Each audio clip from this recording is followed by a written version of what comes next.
The first sensation that reached him was heat, thick, suffocating, alive. Aaron Vale opened his eyes to a dim red haze that pulsed like a heartbeat. The air shimmered with vapor rising from molten cracks beneath the stone floor. The walls were black glass, fused by centuries of volcanic pressure, and beyond them, shadows shifted, vast, scaled, breathing. A low rumble echoed, like thunder trapped underground. When he tried to move, chains of alien alloy bit into his wrists, their surface etched with runes that glowed faintly blue.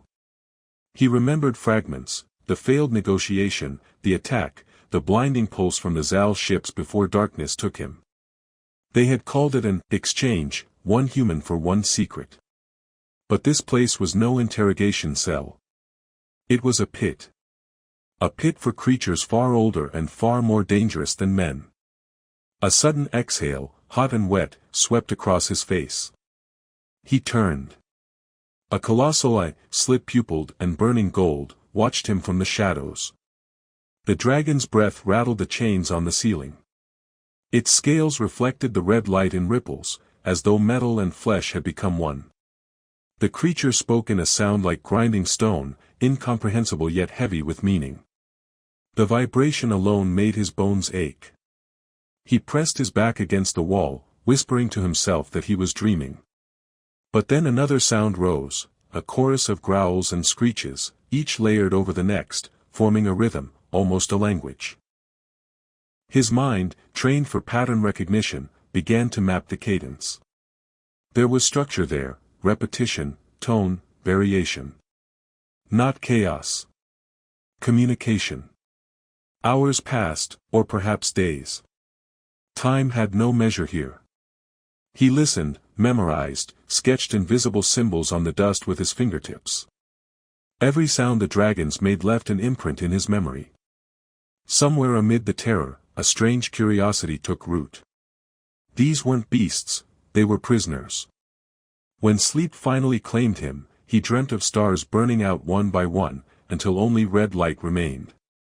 And in that dying glow, a voice, ancient and wounded, whispered in a language not his own, "You should not have come here, human." The days blended into one another, marked only by the slow dimming and brightening of the magma veins that snaked through the walls. Aaron no longer flinched at the thunderous roars echoing around him. He had learned to listen, to hear the pauses, the shifts in tone, the faint metallic resonance that accompanied certain sounds. The dragon spoke through heat and vibration as much as through voice. Their words were songs of confinement. He had begun scratching shapes into the ground, using a shard of cooled obsidian. Each curve and mark echoed a sound he had memorized. When one of the dragons lumbered closer, its talons sparking against the floor, Aaron froze. It was her, the crimson-scaled giant who never slept. Her gaze was steady, unblinking, predatory. Yet she didn't strike. She studied the symbols he had drawn, then lowered her head until her breath stirred the dust. "I know you can understand me," he said softly, his voice trembling. The dragon's pupils contracted to slits, golden light flaring within. She hissed a series of syllables that twisted the air itself. His mind struggled to process it, to separate sound from meaning.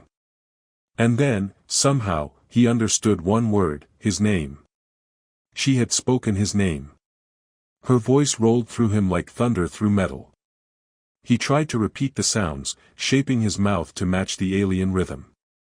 The other dragons stirred, their wings rustling in disbelief. His first attempt drew a growl of irritation, but the second earned a pause. The crimson one's head tilted slightly, and she answered with a sound that resonated through his bones. From that moment, something shifted. Food began to appear through the ceiling ports, raw meat for them, nutrient blocks for him, but the dragons no longer lunged when he approached. They watched. Observed. Tested him. He mimicked their sounds with growing precision, his human voice cracking against tones never meant for his throat. But one night, when he whispered her name, Sithra, the chamber fell utterly silent. The dragon's eyes flickered with faint bioluminescent glow, and for the first time, he saw something that wasn't hatred reflected there. It was disbelief. And in that silence, Aaron realized he had crossed a threshold no human had ever reached. The enemy had begun to listen. The test began without warning. A hiss filled the chamber, followed by a pale green mist curling down from the vents above. Aaron coughed once, then again, feeling his throat tighten.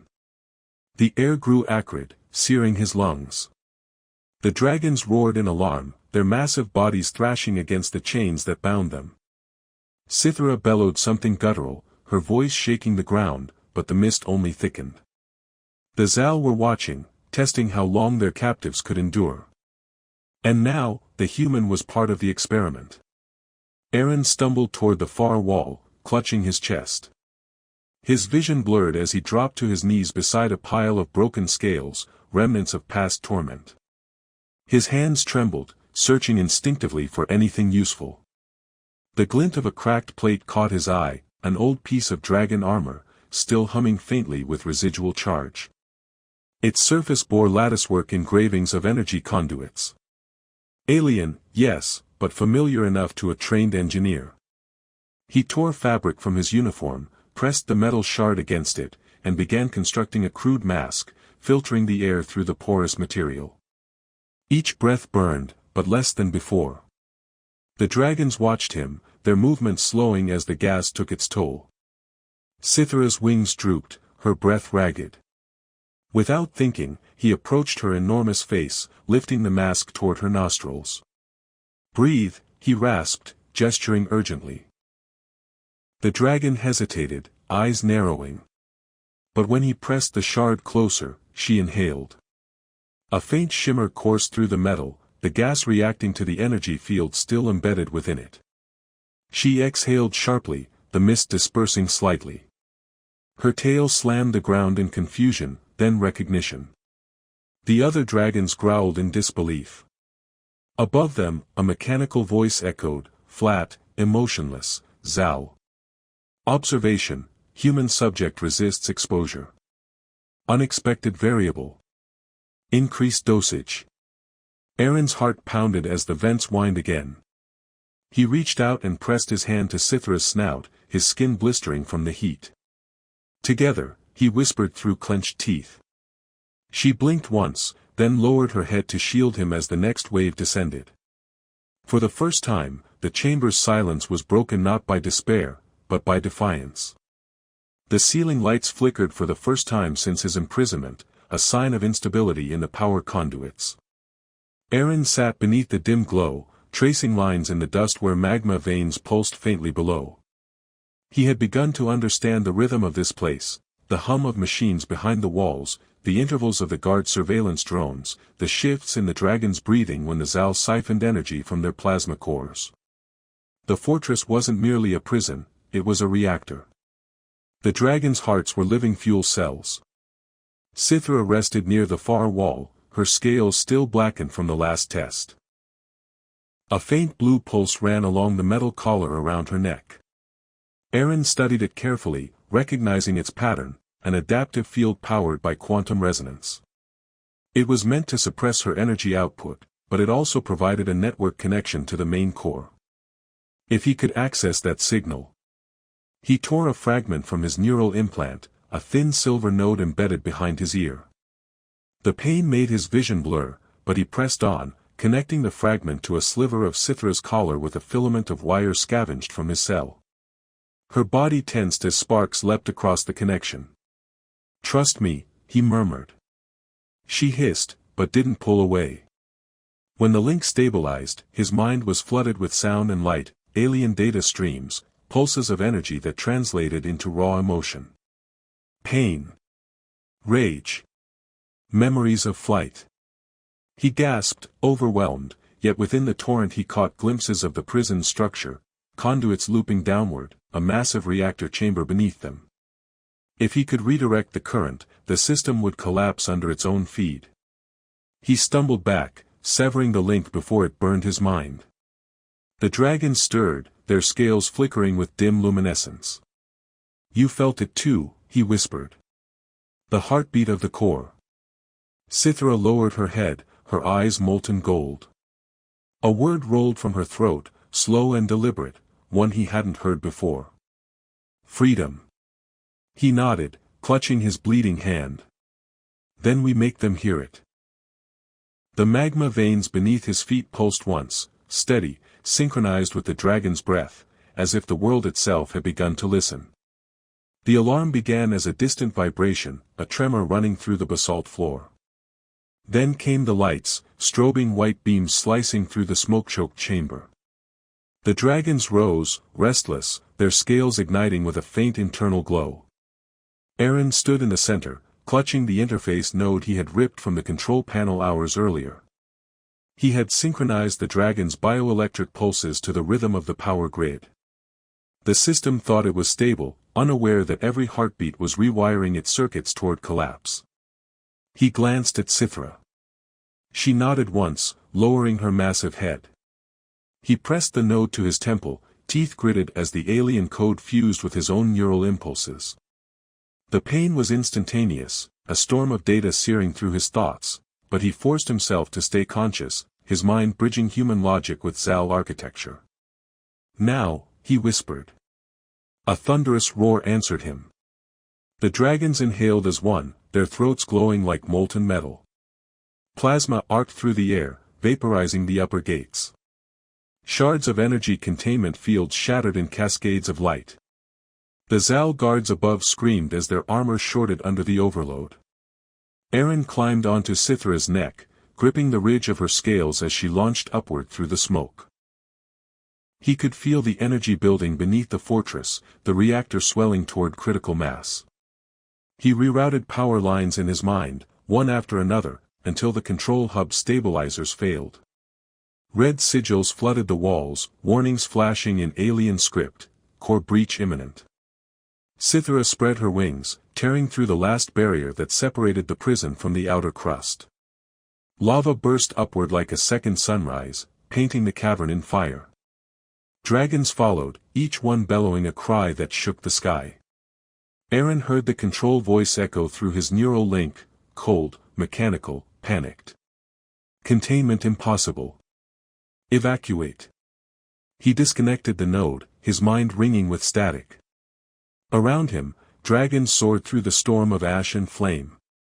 The fortress trembled, every bolt and circuit screaming under the weight of rebellion.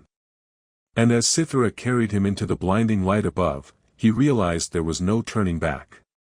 The prison wasn't falling, it was being reborn in fire.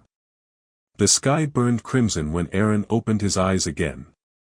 The air was thin, carrying the metallic scent of cooling stone and ozone. He lay among shattered rock, his body half buried in ash. The fortress that had once stood above him was gone, nothing remained but molten scars stretching across the horizon. A soft shadow moved overhead, vast wings blotting out the light. Sithra descended slowly, her scales dim but intact, smoke curling from the edges of her wings. He pushed himself upright, every muscle protesting. "We did it," he murmured, his voice hoarse. The dragon's great eye met his, reflecting both exhaustion and something deeper, a quiet understanding. Around them, other dragons emerged from the haze, their chains broken, their bodies glowing faintly as they absorbed the planet's raw energy. For the first time, they were free. But freedom came with silence. No Zal soldiers, no ships. The Dominion's local fleet had been powered by the same core they had destroyed. The entire system above had gone dark. Aaron limped toward a jagged ridge and looked skyward. Beyond the ash clouds, distant stars shimmered faintly, untouched by war. "They'll come," he said, almost to himself. "They'll send others." Sithra lowered her head beside him, her voice resonating through the ground. "Then we fly before they do." Her gaze turned to the horizon, where the faint silhouette of a derelict Zal transport rested half buried in molten glass. Together they reached it, Aaron recalibrating the controls, Sithra melting the restraints that bound its engines. The ship coughed to life, powered not by dragon cores but by fusion cells scavenged from the ruins. As dawn bled across the alien sky, the ship rose. Dragons followed in formation, wings slicing through the smoke. Below them, the prison's remains sank into the magma, erased from history. Aaron watched as Cythera soared beside the craft, her massive form glowing gold in the newborn light. "Where now?" he asked through the comlink. Her answer came not as words, but as a pulse through the link they shared, hope, wild and infinite. Together they ascended, leaving behind the ashes of captivity. And far above, among the quiet stars, the legend of a man and the dragons who defied empires was just beginning to take flight.